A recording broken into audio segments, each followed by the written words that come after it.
Yes, hello. I want to talk today about a little bit about the scalability recommendations we have. It's a little teaser. It's only a rough guide because usually it highly depends on your environment. It's just the rough overview that you have some insights, and if you have specific questions, it's good to ask them and look at the in detail problem. So let's start right away. That's how a typical instance looks like.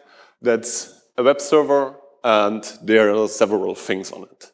Like that's the minimum, the bare minimum you need. You need like some computing power. You put on there the Nextcloud code, and then you can start using it. So there's like this little icon should represent the Nextcloud code itself. It is basically the PHP code, which runs in a PHP runtime and is served by a web server, either Apache or Nginx or whatever you want to use. So this is installed on the server. Then the next thing is like your database.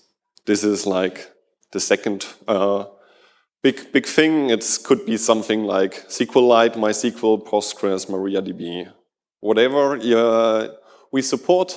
For the large scale, we obviously don't recommend SQLite because it's not really scalable. But yeah, that's the basic for an instance.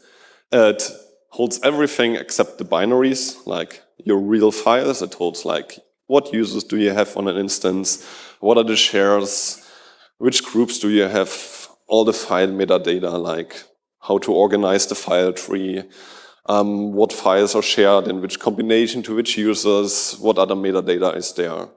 Do you have versions of files? Like everything that's not the actual file is stored in the database. So this is also a quite essential part of your instance. And then you have a third part, which is the actual user data. It's like the files you upload, your documents, your music, your images, videos, whatever a user wants to store. But this is not only the only file data. We also store like previews to make it easy to quickly have like a grid view of all your images, or like your versions of files you have uploaded, so you can easily go back in time and see what a document was 2 weeks ago. So this is also an essential part of the whole system. And this altogether is an Nextcloud instance. How do we start to scale this? Because this is one server. If it's somehow, some part is broken, your hard disk breaks, server is gone, your network connection breaks, your server is gone, your database stops working and just stopped, the server is down. So we need to make it a bit more robust. That could be accomplished by splitting everything up and try to add some redundancy. So first of all, we have here the web server, there the database, and there the storage. That means a user comes in, goes to the web server, and that's the only connection. The web server then connects to a database, the web server connects to the storage, and forwards the data from there to the end user. Oh, but this is not better than before, but even worse, because now only the hard disk of one of those 3 servers needs to break and the whole system doesn't work anymore. So how to mitigate this? You basically duplicate stuff. You duplicate, for example, the web server. You put a load balancer in front of it, which just says, okay, there are 2 web servers, and just if one web server breaks apart, it can use easily the second one. That's like there's basically only one way, just put a load balancer there, or even 2 load balancers to have the failover there as well. And you have 2 or a random number of web servers, whatever load you want to serve, and do like rotating like the workload across those servers. So if there's a failure in those systems, the whole service is still alive. It can run, you can fix the problem with the server and get no impact on the user's perspective, because the user sees, everything is fine, I can still download my files. Okay, But then we still have like problems, like what with the database? We can't just easily put load balancer in front of it and hope that everything works, because there's actual data on it. There's a state on this system. It's not like only the code that is like deterministic, and if it's run the same time on 3 different missions, it's all the same, but the database holds state. Like, I added a user, if I only do this on one of the 2 instances, it's bad, because it then depends on which database I log. So I need to keep this somehow in sync, and that's where it gets tricky. So we have multiple modes of making this happen. So we have like, the easy approach is one single database, it's one server, and that's it. So if it fails, the service is down, there's no way to mitigate like problems in there. So what you do is, you have one server, that's the one in the middle, and you replicate it. Everything that's applied to the first server is also applied to the second one. But only for the case the first server fails, it will move over to the second server. So if something breaks apart in one of those 2 machines, it's still all okay, because you have like the very same on the second machine, but you don't have any speed gains, because you always only use one, and if one breaks apart, you use the second one. That's what basically is the failover case. So you have doubled your hardware, but you only invested in I'm safe if something breaks apart, but you don't invest it into speeding the thing up, which is like what you want to do, because you want to scale, you want to get something faster and serve for more users. Like if you add like double the users with this setup, it's in the same speed as with just a single one. So that's where you go over to the clustered node, where you just say, okay, we have like n nodes of database services. They are all replicated, which is a bit more complex.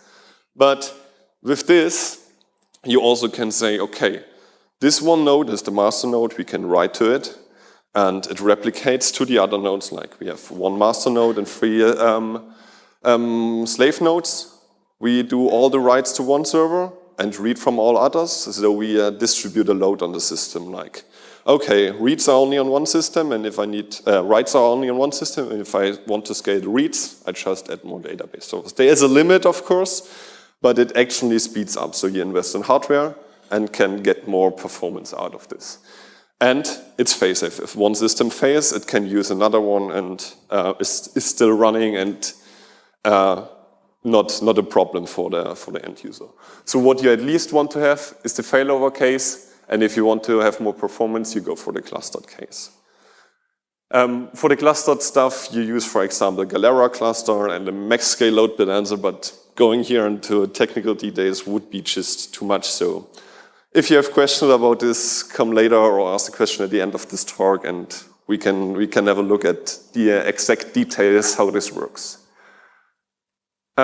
That's good, but there is still one thing missing. You have still one machine where the files are stored.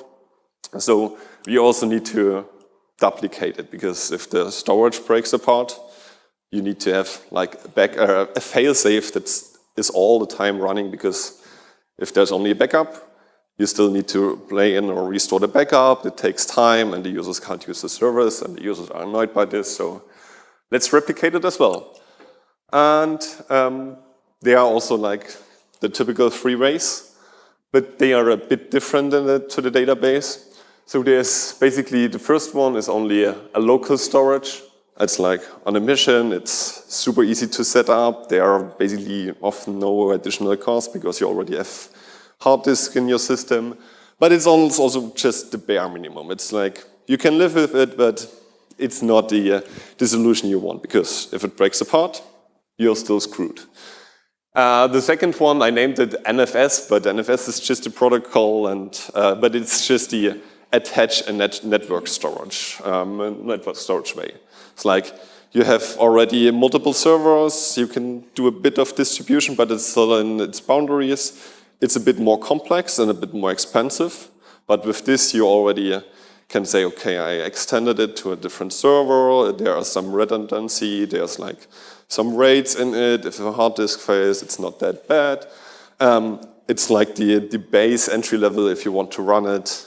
a bit more seriously, that's what you at least aim for, because you have like a decent performance, a decent flexibility, and a decent reliability. And then the third way is like what we are currently aiming for at bigger customers is using object storage, because they have a lot of nice to have features, like saying, okay, I want to replicate this kind of files like all the time 5 times and this kind of file type. Or it's okay if it's only there 2 times. And I want to have like hundreds of nodes, and they do all the heavy lifting. So you have like a storage API, and you just implement the storage API and have all the nice features they do under the hood, like, okay, I need to replicate now because one node failed and I need to take care of this. So the object storage often takes care of this. That's also what, for example, not only limited to object store, because ClusterFS supports this, for example, as well, but often the object storage has this always built in. The disadvantage of this is it's higher, it costs like a lot of money because it's a bit more complex system, it needs a bit more computing power, it needs more decent network interfaces because it does a lot of communication for the replication, stuff like that. But what you then get is like the real high available thing. If something fails, it automatically repairs itself and does like really heavy lifting, but it comes also at a high maintenance cost and a high, you need to have really skilled administrators to run this. But if you have this and if you need this, you're really, really safe. So this is like the super premium option if you want to scale it big. The last advantage of this is like you can also scale it to a lot of files, because how the files are stored are a bit more clever than just dumping it to the file system. And yeah, that's what you then gain your advantage as well from.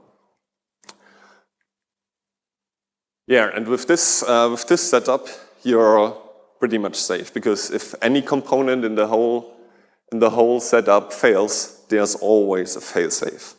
And if you go for the super premium option, you also have like some self-repairing stuff. You have time to look into incidents. Why is there a network cable somehow missing in the data center? And you can go there and don't need to immediately go into panic mode and fix it quickly, but you have time to fix it properly.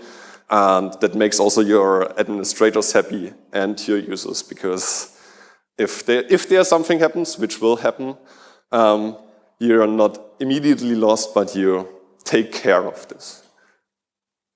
But this system also has some limitations. You can invest more and more into bigger database nodes and even bigger and bigger and bigger.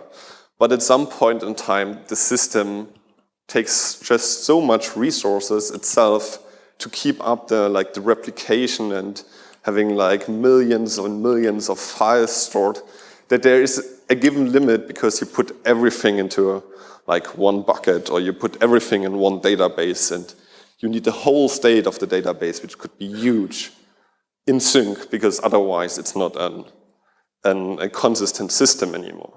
And this limit, as of our current experiences with customers, is for this kind of setup at roughly 50 to 100K users, which is already a lot of users, but sometimes there are customers coming around and wanting to have bigger solutions. So this is not suited for everything, but it's often suited for the normal and bigger enterprises, but there's even bigger ones than the big ones. So this is what Frank already teasered in the beginning talk. What is the goal of the global scale? Because this is aimed for like getting it really floating, and what the talk of Björn later is about. So this is like the way to go if you want to start it.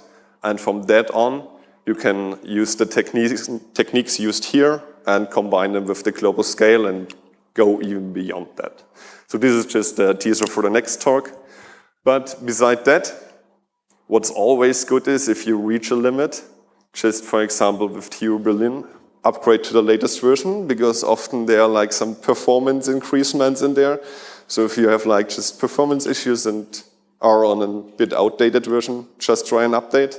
maybe it's very likely that we improve performance there because we get feedback from customers that complain about, yeah, this query was a bit slow, maybe tweak it there and make it a bit faster. And for bigger instances, even the tiniest tweaks make a huge difference, because if you have 100,000 requests and save on every request half a millisecond, which is not that much, it's still a lot of time you save. So that's the general recommendation, just upgrade. And that's it basically, the rough overview how to scale it. If you want more details, ask questions or come by later and ask me directly. Thank you so much.